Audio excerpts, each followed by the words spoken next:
بسم اللہ الرحمن الرحیم۔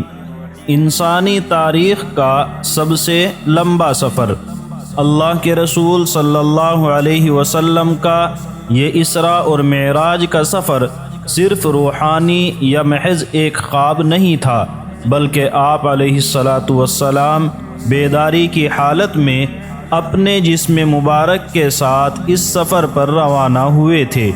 یہ آپ کا ایک معجزہ تھا کہ مختلف مرحلوں سے گزرتے ہوئے اتنا بڑا سفر اللہ تعالیٰ نے اپنی قدرت سے صرف رات کے ایک حصے میں مکمل کرا دیا۔ اللہ تعالیٰ جو اس پوری کائنات کا پیدا کرنے والا ہے، اس کے لیے کوئی بھی کام مشکل نہیں ہے، کیونکہ وہ تو قادر مطلق ہے، جو چاہتا ہے کرتا ہے، اس کے تو ارادہ کرنے پر چیزوں کا وجود ہو جاتا ہے۔ معراج کا واقعہ پوری انسانی تاریخ کا ایک ایسا عظیم، مبارک اور بے نظیر معجزہ ہے جس کی مثال تاریخ پیش کرنے سے قاصر ہے۔ خالق کائنات نے اپنے محبوب صلی اللہ علیہ وسلم کو دعوت دے کر اپنا مہمان بنانے کا وہ شرف عظیم عطا فرمایا جو نہ کسی انسان کو کبھی حاصل ہوا اور نہ کسی مقرب ترین فرشتے کو۔ اس سفر کا بنیادی مقصد وہ تھا جو خود قرآن کریم نے سورہ بنی اسرائیل میں ذکر فرمایا ہے کہ اس سفر میں اللہ تعالیٰ نے اپنے محبوب کو اپنی کچھ نشانیاں دکھلائیں۔ اسی طرح ایک مقصد یہ تھا کہ اللہ نے چاہا کہ اپنے محبوب رسول جناب محمد الرسول اللہ صلی اللہ علیہ وسلم کو وہ عظیم الشان مقام و مرتبہ عطا فرمائیں جو کسی بھی انسان یہاں تک کہ فرشتوں کو بھی نہیں ملا اور نہ ملے گا۔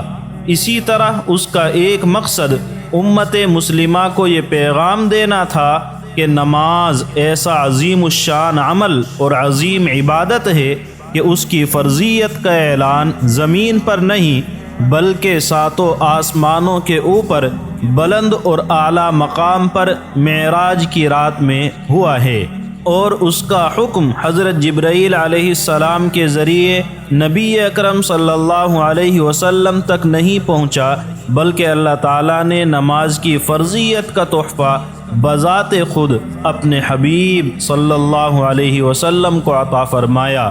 نماز اللہ تعالیٰ سے تعلق قائم کرنے اور اپنی ضرورتوں اور حاجتوں کو مانگنے کا سب سے بڑا ذریعہ ہے۔ الغرض مسجد اقصی میں خصوصی اعزاز، نبیوں اور فرشتوں کی امامت، اللہ کی حمد و ثنا کے بعد اللہ کے رسول صلی اللہ علیہ وسلم جبریل امین اور دوسرے معزز فرشتوں کے ساتھ آسمانوں کے سفر پر روانہ ہوئے۔ بعض روایات سے معلوم ہوتا ہے کہ حضور اقدس صلی اللہ علیہ وسلم حسب سابق براق پر سوار ہو کر آسمانوں کے سفر پر رخصت ہوئے، اور بعض روایات سے یہ معلوم ہوتا ہے کہ مسجد اقصی سے باہر آنے کے بعد جنت سے ایک خاص سیڑھی کے ذریعے آپ نے آسمان کی طرف صعود فرمایا، اور سیڑھی کے دائیں بائیں جانب فرشتے آپ کے جلو میں تھے۔ اس طرح آپ پہلے آسمان پر پہنچے، جبریل امین نے دروازہ کھلوایا، آسمان دنیا کے دربان نے دریافت کیا کہ تمہارے ساتھ کون ہیں؟ جبریل نے کہا محمد الرسول اللہ صلی اللہ علیہ وسلم ہیں۔ فرشتے نے معلوم کیا کہ کیا ان کو بلانے کا پیغام بھیجا گیا ہے؟ جبریل نے کہا ہاں۔ فرشتے نے یہ سن کر مرحبا کہا اور دروازہ کھول دیا۔ آپ صلی اللہ علیہ وسلم آسمان میں داخل ہوئے اور ایک نہایت بزرگ آدمی کو دیکھا۔ جبریل نے کہا یہ آپ کے باپ آدم علیہ السلام ہیں، ان کو سلام کیجئے۔ آپ علیہ السلام نے سلام کیا۔ حضرت آدم علیہ السلام نے سلام کا جواب دیا اور کہا مرحبا ہو فرزند صالح اور نبی صالح کو، اور آپ کے لیے خیر کی دعا کی۔ اور اس وقت آپ نے دیکھا کہ کچھ صورتیں حضرت آدم علیہ السلام کی دائیں جانب اور کچھ صورتیں بائیں جانب ہیں۔ جب دائیں جانب نظر ڈالتے ہیں تو خوش ہوتے ہیں اور ہنستے ہیں، اور جب بائیں جانب دیکھتے ہیں تو روتے ہیں۔ حضرت جبرائیل علیہ السلام نے بتلایا کہ دائیں جانب ان کی نیک اولاد کی صورتیں ہیں، یہ اصحاب یمین اور اہل جنت ہیں، اور ان کو دیکھ کر خوش ہوتے ہیں، اور بائیں جانب بد اولاد کی صورتیں ہیں، یہ اصحاب شمال اور اہل جہنم ہیں، ان کو دیکھ کر روتے ہیں۔ غرض اس کے بعد اللہ کے رسول صلی اللہ علیہ وسلم دوسرے آسمان پر تشریف لے گئے، اور اسی طرح جبریل نے دروازہ کھلوایا۔ جو وہاں کا دربان تھا اس نے دریافت کیا کہ تمہارے ساتھ کون ہیں؟ جبریل نے کہا کہ محمد ہیں۔ اس فرشتے نے کہا کیا بلائے گئے ہیں؟ جبریل نے کہا ہاں۔ فرشتے نے کہا مرحبا ہو، کیا ہی اچھا آنا ہوا۔ یہاں آپ نے حضرت یحییٰ اور حضرت عیسیٰ علیہ السلام کو دیکھا۔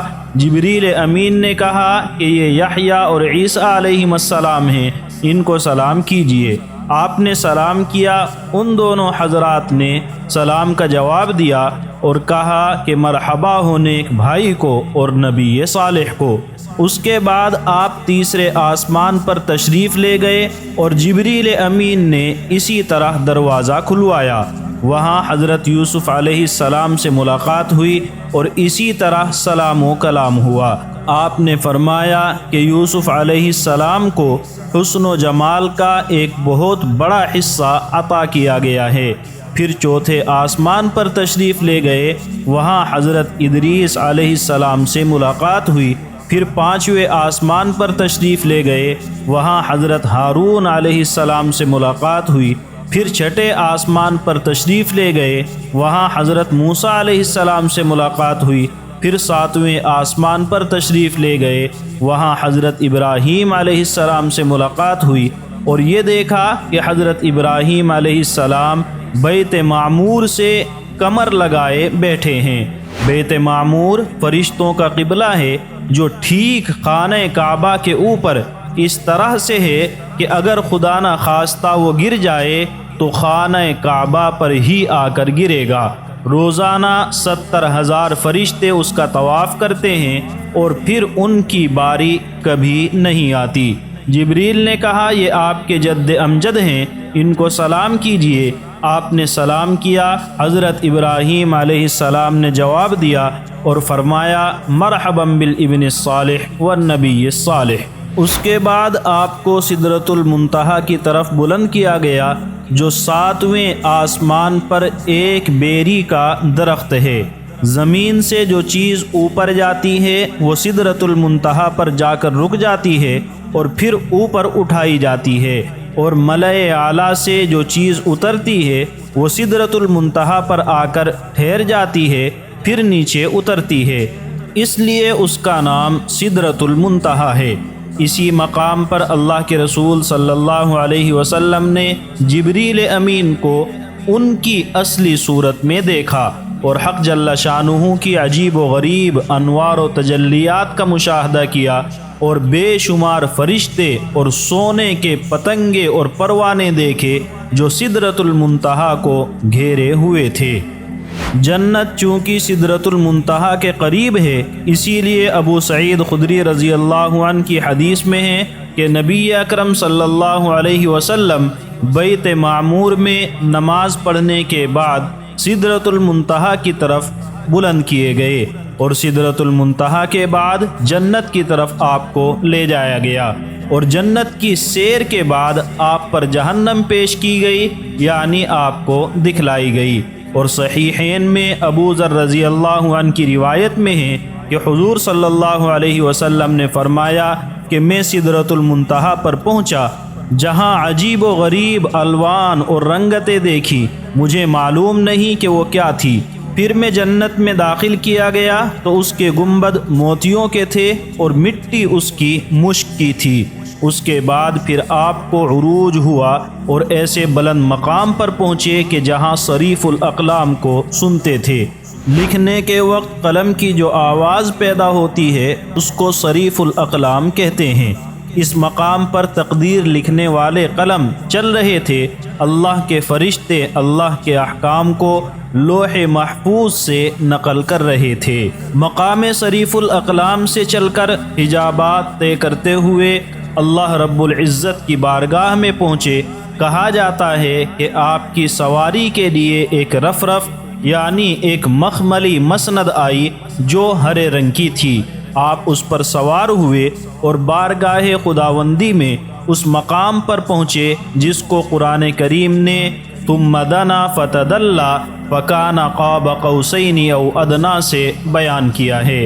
حضور پرنور صلی اللہ علیہ وسلم جب اس مقام میں پہنچے تو خداوند ذوالجلال کی بارگاہ میں سجدہ کیا اور نور السماوات والارض کے اس جمال کو جس کی کوئی مثال نہیں ہے خدائی کبریائی کے پردے کے پیچھے سے دیکھا اور بغیر کسی واسطے کے اللہ رب العزت سے کلام کا شرف پایا۔ حضرت انس رضی اللہ عنہ سے روایت ہے کہ حضرت صلی اللہ علیہ وسلم نے ارشاد فرمایا کہ میں نے نور اعظم یعنی اللہ کے نور کو دیکھا، پھر اللہ نے میری طرف وحی بھیجی جو اس نے چاہی، یعنی مجھ سے بلا واسطہ کلام فرمایا۔ شب معراج کے اس خاص سفر میں اللہ تعالیٰ نے اپنے محبوب کو کچھ خاص تحفے تحائف سے نوازا۔ صحیح مسلم کی حدیث میں ہے کہ حق جل شانہ نے آپ کو اس وقت 3 عطیے مرحمت فرمائے۔ ایک 5 نمازیں، دوسرے سورہ بقرہ کی آخری 2 آیتوں کا مضمون عطا کیا گیا جن میں اس امت پر حق تعالیٰ کی کمال رحمت، لطف و عنایت، تخفیف و سہولت اور عفو و مغفرت اور اللہ کے باغیوں کے مقابلے میں فتح اور اللہ کی مدد کی دعا کی شکل میں اس امت کو تعلیم دی گئی، جو اشارہ اس طرف ہے کہ سورہ بقرہ کے اخیر میں جو دعائیں تم کو سکھائی گئی ہیں وہ ہم سے مانگو، ہم تمہاری یہ تمام دعائیں اور درخواستیں قبول کریں گے۔